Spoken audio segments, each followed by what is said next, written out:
నమస్తే. Welcome to 24/7 news TV. నేను మీ శాన్వి. ఈరోజు మనతో పాటు బీజేపీ పార్టీ లీడర్ రవీందర్ గారు ఉన్నారు. ఆయనతో మాట్లాడదాం. హాయ్ సార్, నమస్తే. హాయ్ అండి. ఎలా ఉన్నారు సార్? బాగున్నారా? సార్ బాగున్నాను. Thank you sir. మన ఏపీలో మన పవన్ కళ్యాణ్ గారు చాలా సార్లు మీడియా ముందు కానీ లేదంటే బయటికి వెళ్ళేటప్పుడు కూడా కాషాయం దుస్తులు వేసుకుంటూ అలాగే సనాతన ధర్మం అంటూ ఎక్కువగా పోరాడుతుంటారు, మాట్లాడుతుంటారు. అంటే ఏమన్నా ఆయన కంప్లీట్గా కూటమి ప్రభుత్వం వదిలేసి బీజేపీలోకి చేరే అవకాశం ఏమన్నా ఉందనుకోవచ్చా? అంటే ఎందుకు అని అంటే చాలామంది యోగి ఆదిత్యనాథ్ గారిని ఆయన కాపీ చేస్తున్నారు అంటున్నారు. మీరేం చెప్తారు దీనికి? నమస్కారం అండి అందరికీ ప్రేక్షకులకి. ముఖ్యంగా ఈరోజు మీరు అంటే నన్ను అడిగిన ప్రశ్నకి ఏంటంటే, యాక్చువల్గా భారతదేశంలో పుట్టిన ఎవరైనా సరే సనాతన ధర్మాన్ని కాపాడాల్సిందే. అది పార్టీ కానీ, కులం కానీ, వర్ణం కానీ, లేదా ప్రాంతం కానీ, ఎక్కడైనా సరే కూడా భిన్నత్వంలో ఏకత్వం ఏదైనా అంటే సనాతన ధర్మాన్ని ఖచ్చితంగా మనం కాపాడాలి. అది మన బాధ్యత. ఎందుకంటే భారతదేశం సనాతన ధర్మం యొక్క తాలూకు పునాదుల మీద నిర్మించబడ్డది కాబట్టి ఖచ్చితంగా ప్రతి ఒక్కరికి, ప్రతి సామాన్య పౌరుడికి కూడా సనాతన ధర్మాన్ని కాపాడే బాధ్యత ఉంటుంది. అయితే పవన్ కళ్యాణ్ గారికి సంబంధించి చూస్తే ఖచ్చితంగా ఆయన ఎన్డీఏ కూటమిలో ఉన్నారు. సో అలా అని భారతీయ జనతా పార్టీలో కలిపేస్తారంటే నేను అనుకోను. ఎందుకంటే పవన్ కళ్యాణ్ గారు స్వతహాగా ఒక ఇండిపెండెంట్ భావాలున్న వ్యక్తి. ఆయన పార్టీ, ఆయన ఏంటి విధి విధానాలు, ఆయన ఏమంటాడు, కులాలు కలిపే సమాజం, మతాలు కలిపే సమాజం, ఇలా ఒక సిద్ధాంతంతో పోరాడుతున్నారు. కానీ ఆయన మన భారతదేశం యొక్క పునాదుల అంశం ఏదైతుందో సనాతన ధర్మం కోసం పోరాడే వ్యక్తిగా ఉన్నారు. కానీ భారతీయ జనతా పార్టీలో జాయిన్ అవుతారా లేదా అనేది నాకైతే అది అప్రస్తుతం. ఎందుకంటే భారతీయ జనతా పార్టీ కూడా ఎప్పుడు కూడా ఇతర పార్టీల్ని గౌరవిస్తుంది. ముఖ్యంగా సనాతన ధర్మాన్ని కాపాడే ఏ పార్టీ అయినా కూడా వాళ్ళ స్వేచ్ఛకు భంగం కలిగించే విధంగా ఎప్పుడు చేయదు. చరిత్ర తీసుకుంటే శివసేన ఉండేది. శివసేన సొంతంగా ఎదిగింది, సొంతంగా సనాతన ధర్మం గురించి మాట్లాడుతూ ఆ భావ వ్యాప్తి కూడా చాలా చేసింది. ఎప్పుడైతే శివసేన అంటే బాల్ ఠాక్రే గారు కాలం చేశాక ఆయన కొడుకు కొన్ని ఆ శివసేన తాలూకు యొక్క పార్టీ తాలూకు చేసిన డిస్టర్బెన్స్ కానీ సిద్ధాంతాల నాశనం చేయాలనుకున్నాడు. కాబట్టి అప్పుడు ఒక చర్యకి పునుగొంది ఇది భారతీయ జనతా పార్టీ. ఎందుకు? ఎవరైనా సరే భారతీయ జనతా పార్టీ సనాతన ధర్మాన్ని గౌరవించే ప్రతి ఒక్కరిని గౌరవిస్తుంది. ఈవెన్ ఇక్కడే కాదు, ఏ దేశమైనా, ప్రపంచ దేశంలో ఏ దేశమైనా కూడా సనాతన ధర్మంని గౌరవిస్తే వాళ్ళని భారతీయ జనతా పార్టీ గౌరవిస్తుంది. సో పవన్ కళ్యాణ్ గారిని కూడా ఖచ్చితంగా గౌరవిస్తారు. అంతేగాని జనసేన పార్టీ కంప్లీట్గా బీజేపీలోకి వచ్చే ఇదైతే అబద్ధం అంటారు. అంటే ఇది ఇప్పుడు నేను చెప్తున్నా, భారతీయ జనతా పార్టీ అనేది ఒక మంచి పునాదులు ఉన్న పార్టీ, ఒక విధి విధానాలు, ఒక సిద్ధాంతాలు ఉన్న party. At the same time Pawan Kalyan garu ఆయన వ్యక్తిత్వం మన గురించి తెలుసు. ఆయన ఒక సమస్య మీద నిలబడితే ఖచ్చితంగా దాని మీద నిలబడే తత్వం ఉన్న పార్టీ. సో ఆయన సిద్ధాంతాలని ఎప్పుడు కూడా అంటే ఒకరొకరు గౌరవించి మ్యూచువల్ రెస్పెక్ట్ అయితే ఖచ్చితంగా ఉంటుంది. ఇంతే మాత్రాన ఎందుకంటే ఇప్పుడు నేను కూడా ఇప్పుడు అందరం ఒక్కోసారి మనం మాల వేసుకుంటాము, కాంగ్రెస్ వాళ్ళు కూడా మాల వేసుకుంటారు. సనాతన ధర్మాన్ని కాపాడేటోళ్ళు కూడా చాలామంది కార్యకర్తలు, కాంగ్రెస్ కార్యకర్తలు కూడా ఉంటారు.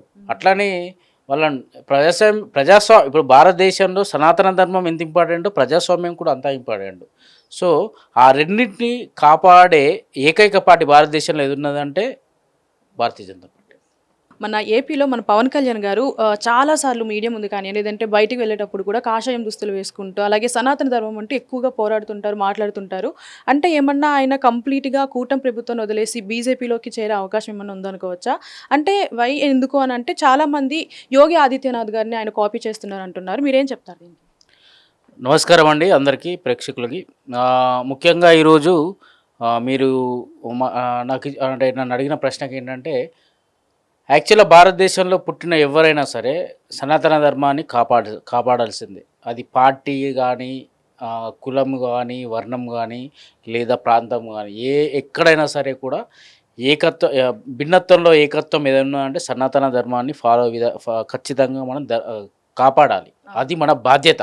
ఎందుకంటే భారతదేశం సనాతన ధర్మం యొక్క తాలూకు పునాదుల మీద నిర్మించబడ్డది కాబట్టి ఖచ్చితంగా ప్రతి ఒక్కరికి, ప్రతి సామాన్య పౌరుడికి కూడా సనాతన ధర్మాన్ని కాపాడే బాధ్యత ఉంటుంది.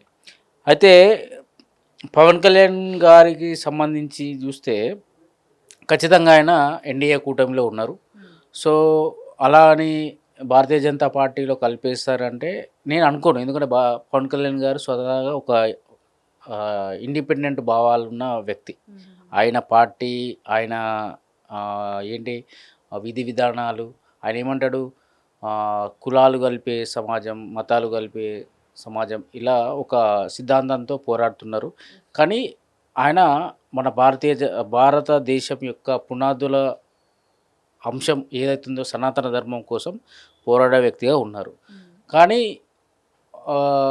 భారతీయ జనతా పార్టీలో జాయిన్ అవుతారా లేదా అనేది నాకైతే అది అప్రస్తుతం. ఎందుకంటే భారతీయ జనతా పార్టీ కూడా ఎప్పుడు కూడా ఇతర పార్టీల్ని గౌరవిస్తుంది. ముఖ్యంగా సనాతన ధర్మాన్ని కాపాడే ఏ పార్టీ అయినా కూడా వాళ్ళ స్వేచ్ఛకు భంగం కలిగించే విధంగా ఎప్పుడు చేయదు. చరిత్ర తీసుకుంటే శివసేన ఉండేది. శివసేన సొంతంగా ఎదిగింది, సొంతంగా సనాతన ధర్మం గురించి మాట్లాడుతూ ఆ భావ వ్యాప్తి కూడా చాలా చేసింది. ఎప్పుడైతే శివసేన అంటే బాల్ ఠాక్రే గారు కాలం చేశాక ఆయన కొడుకు కొన్ని ఆ శివసేన తాలూకు యొక్క పార్టీ తాలూకు చేసిన డిస్టర్బెన్స్ కానీ సిద్ధాంతాల నాశనం చేయాలనుకున్నాడు. కాబట్టి అప్పుడు ఒక చర్యకి పునుగుంది ఇది భారతీయ జనతా పార్టీ. ఎందుకు? ఎవరైనా సరే భారతీయ జనతా పార్టీ సనాతన ధర్మాన్ని గౌరవించే ప్రతి ఒక్కరిని గౌరవిస్తుంది. ఈవెన్ ఇక్కడే కాదు, ఏ దేశమైనా, ప్రపంచ దేశంలో ఏ దేశమైనా కూడా సనాతన ధర్మంని గౌరవిస్తే వాళ్ళని భారతీయ జనతా పార్టీ గౌరవిస్తుంది. సో పవన్ కళ్యాణ్ గారిని కూడా ఖచ్చితంగా గౌరవిస్తుంది. అంతేగాని జనసేన పార్టీ కంప్లీట్గా బీజేపీలోకి వచ్చే ఇదైతే అబద్ధం అంటారు.